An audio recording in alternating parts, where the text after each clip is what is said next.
Once upon a time, there was a nearsighted girl who had a phenomenal voice. Her name was Maria. Maria was born to an unhappy home. Her parents had moved to New York City from Greece just a few months before she was born, but her mother never wanted to leave her homeland. And when she found out that her new baby was a girl, she didn't want her either. Maria's mother had longed for a boy who could replace her beloved son who had died, so Maria was a disappointment even before she could open her eyes. Maria's parents fought constantly about money, about life in New York, and about their unrealized dreams. Her mother shouted. Her father slammed doors. And Maria didn't get much love from her big sister either. Jackie was 6 years older. She was slimmer and more beautiful, and Maria was sure her mother liked her more. So, Maria found comfort in music.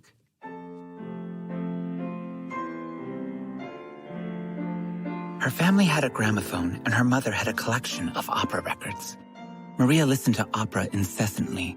She'd get swept away into the enchanting world of the music, and by the age of 5, she began to sing along. Maria didn't know what the words were. After all, she couldn't speak Italian. But on an emotional level, she understood what they meant. Through singing, Maria could feel what she couldn't share with her family. La Traviata taught her about love. From Tosca, she learned despair. And Turandot showed her the power of a trusting heart. And as she started to sing, something unusual happened. Her mother stopped and looked at her in her dark eyes, as if for the first time. She became convinced that Maria had something the world should hear, and she also realized that this awkward little girl's voice could be the answer to her problems.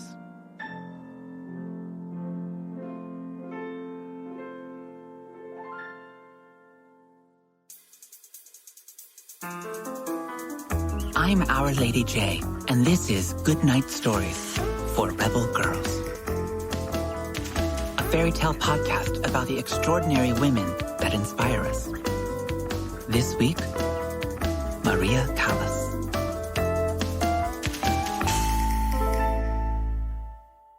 At 7 years old, Maria started taking piano lessons 4 times a week. It was an expense that her mother insisted was worth it, even after the 1929 stock market crash left the family struggling for money. One concession she did make was to no longer buy records. Instead, every week she would take Maria and Jackie on the subway to the New York Public Library. There, she hoped to educate her girls in classic literature, something she never quite learned herself. But it was in the vast record collection where Maria got her true education. When Maria would emerge from the subway and see the library stairs, she knew she was going to a sacred place. There, she listened to opera for hours. Sometimes she would borrow a record from the library.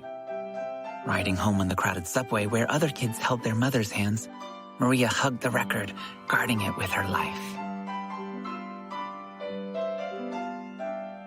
When she was 10 years old, Maria performed in front of an audience for the first time, though she didn't know it. Maria was singing La Paloma and playing the piano in their apartment on 192nd Street. As would happen throughout her life, Maria was utterly lost in the music. So she didn't realize that a crowd had gathered outside the window. The people hung on every note. And when Maria finished, a rousing applause floated up from the street. It was its own sort of music to her mother's ears. She realized people might actually pay money to hear this girl sing. Soon, Maria's mom became focused on turning her into a masterful opera singer, and the joy of singing became a job. To Maria, her mother's attention was both loving and demanding. For the next couple of years, Maria was put in a variety of singing competitions, which earned some money. But when she was 13, Maria's mother made plans to return to Greece and get her daughter into the Athens Conservatory.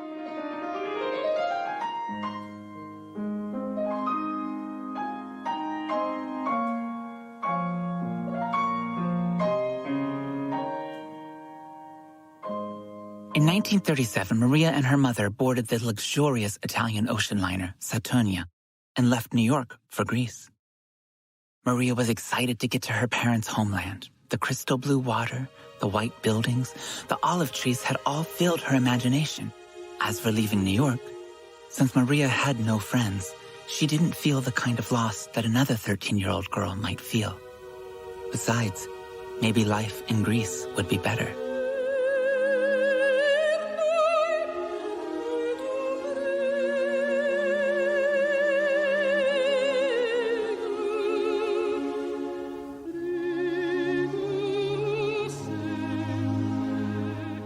One day, the captain of the ship heard Maria singing Ave Maria. He asked her to sing for a private party for first-class passengers. The night of the party, Maria was gripped with the twin emotions that would become all too familiar in her career: hope and dread. She was thrilled by the prospect of singing for an audience, of bringing forth the magic she felt when she sang. At the same time, she was panicked that she'd forget the words and that she couldn't fulfill what was expected of her. That night, in front of the ship's captain and his elegant guests, Maria sat down at the piano. She took off her glasses and began to get lost in the music. She started with La Paloma, went on to Ave Maria, and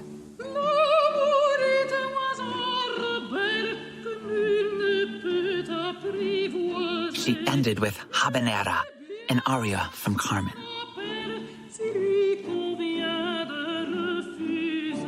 Because Maria was nearsighted, without her glasses she couldn't see the faces of her audience, but she could feel that they were with her, captivated.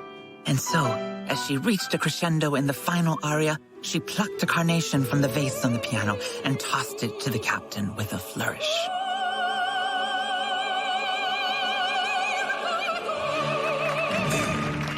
The partygoers, in their tuxes and gowns, went wild.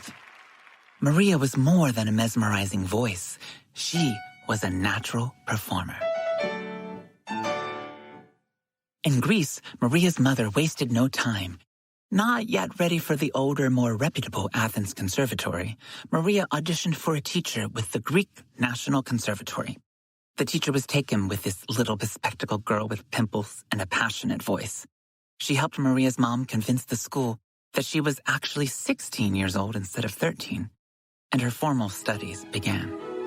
Quickly, Maria's life was all music all the time.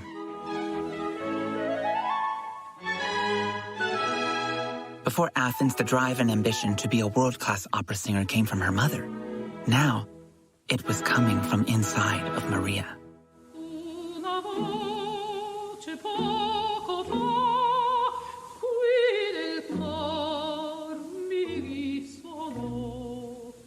She was a fanatical, uncompromising student. At home, she rarely got up from the piano, determined to perfect the latest aria she was learning.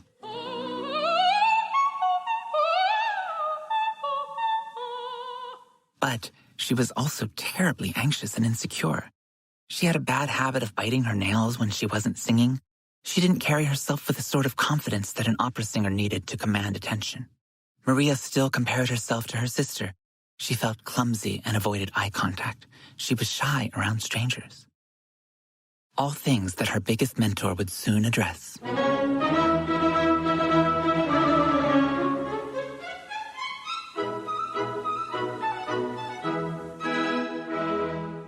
By 1940, the Spanish soprano Elvira de Hidalgo was teaching at the Athens Conservatory, and Maria changed schools to become her student.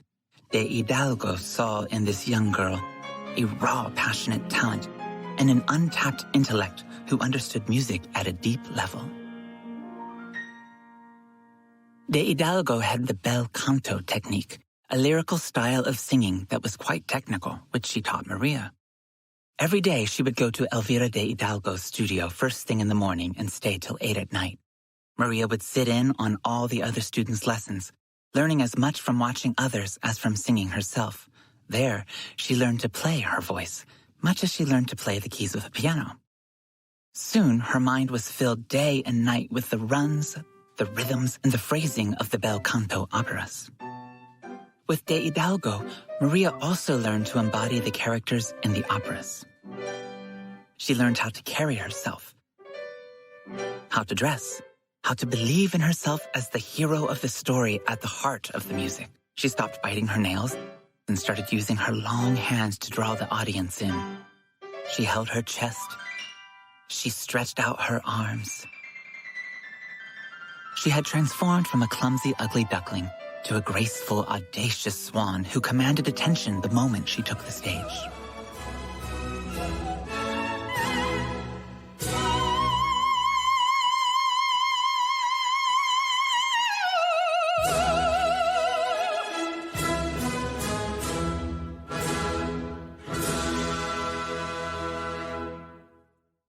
In 1947, Maria Callas performed in Italy for the first time, and with that, fans christened her La Divina, the Divine One.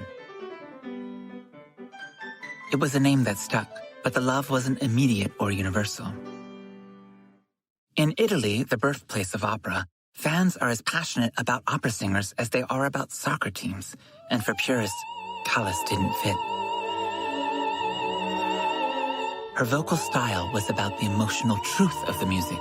She strived for precision and beauty, but her voice didn't have that classical tone that was the norm. She was a shock to traditionalists. Maria saw herself as a vessel for the music and the feelings in the operatic story. If you went along for the ride with her, you could be carried away, but you had to be willing. One person who was not so willing was the manager of Teatro alla Scala in Milan, the most prestigious opera house in the world. He refused to put her on stage, preferring instead the singer Renata Tebaldi, a soprano whose voice was perfect in the most classical sense. Compared to Callas, Tebaldi's voice was warm and reassuring. The media and the opera world often pitted Tebaldi and Callas against each other. Maria didn't like the comparison and made no mystery of it. It is like comparing champagne with cognac. No, with Coca-Cola, she once said.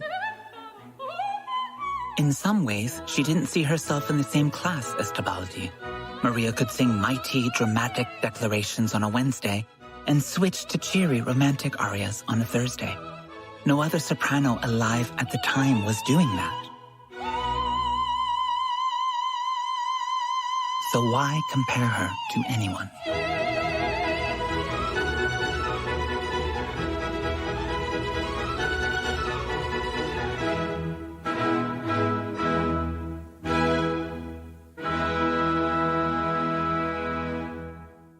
Maria Callas began to travel the world, and she found fans everywhere.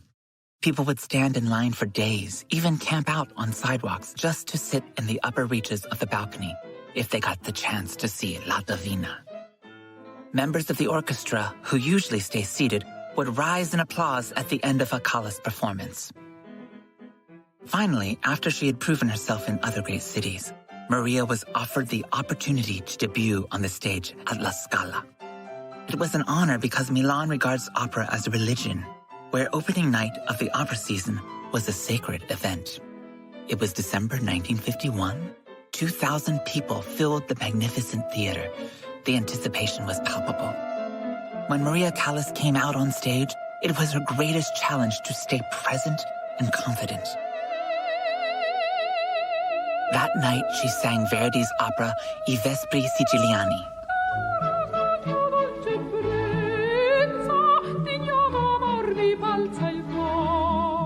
The audience hung on every note and every word.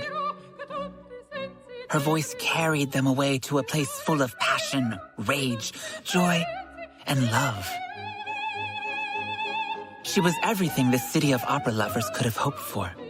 And by the end, the people inside La Scala jumped to their feet, clapping and shouting. They showered the stage with roses. The following year, she returned to La Scala to open the opera season once again, this time playing Lady Macbeth. It was a role that was well suited to her harsh, choked, dark voice. From that moment on, she was the reigning queen of La Scala. Still, Maria Callas had her critics. There were those who hated the way her voice might wobble at certain registers. When she didn't hold a note as long as expected, they were harsh. It was not uncommon for people to stand in line for tickets just so they could boo her. And while her fans threw roses, her critics would throw things too. One night, when she was performing La Traviata in Milan, a thump on the stage was heard. Someone had thrown a bunch of radishes at the feet of Maria Callas. La Divina did not hesitate. She picked them up, held them out to the audience, and took the most dramatic bow. Callas said that she didn't argue with her critics. After all, she was probably her own worst critic. She said that there were two sides to her, the creator and the critic. And one side demanded greatly of the other. Maybe too much.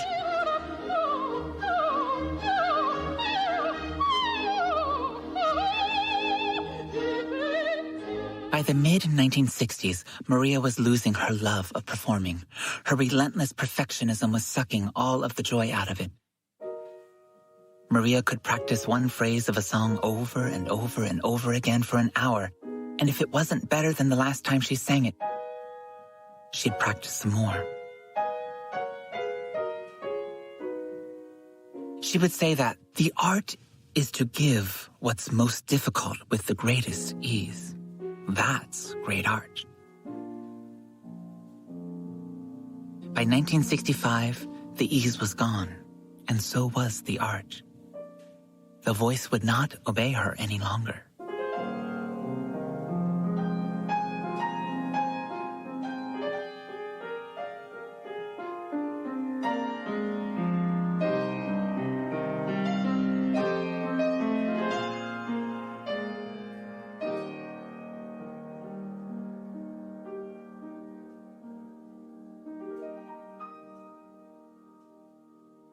But in 1961, Maria Callas returned to perform one last time in her beloved Greece. It was in the ancient outdoor amphitheater, Epidaurus, where Callas would play the title role of Medea in the opera based on a Greek tragedy about a wife who seeks revenge on her unfaithful husband. It was a fierce role with power and range. Perfect for Maria. Even though she was born in New York City and spent much of her career in Italy, she was still greeted as their own hero. The dress rehearsals were open to villagers in the immediate area, and from early in the morning, the flow of traffic from Athens to Epidaurus was altered to allow for more cars to get to the ancient amphitheater before nightfall. Thousands of people crammed into the theater's worn stone seats, and many more gathered on nearby hillsides or climbed up trees surrounding the venue. Everyone wanted the chance to hear the awkward little girl who grew into La Divina with the powerful voice that captivated the world.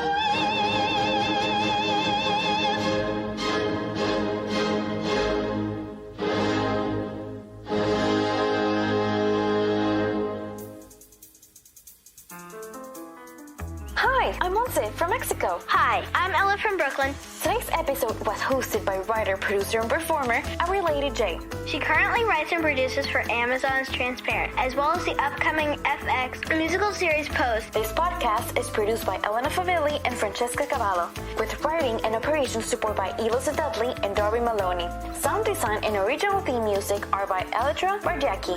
This show is sponsored by the New York Times best-selling book series, Goodnight Stories for Rebel Girls. Did you know Goodnight Stories for Rebel Girls 2 just came out? Go to rebelgirls.co and use promo code REBELPODCAST to get your copy with a 15% discount. If you like this episode, please share it on Facebook, share it on Twitter, share it everywhere. And please review it on Apple Podcasts. Goodnight Stories for Rebel Girls is a production of Timbuktu. Today's host, Our Lady J, lent her voice to benefit the Transgender Legal Defense and Education Fund, where Timbuktu has made a donation in her name. Until next time, stay tuned and stay rebel.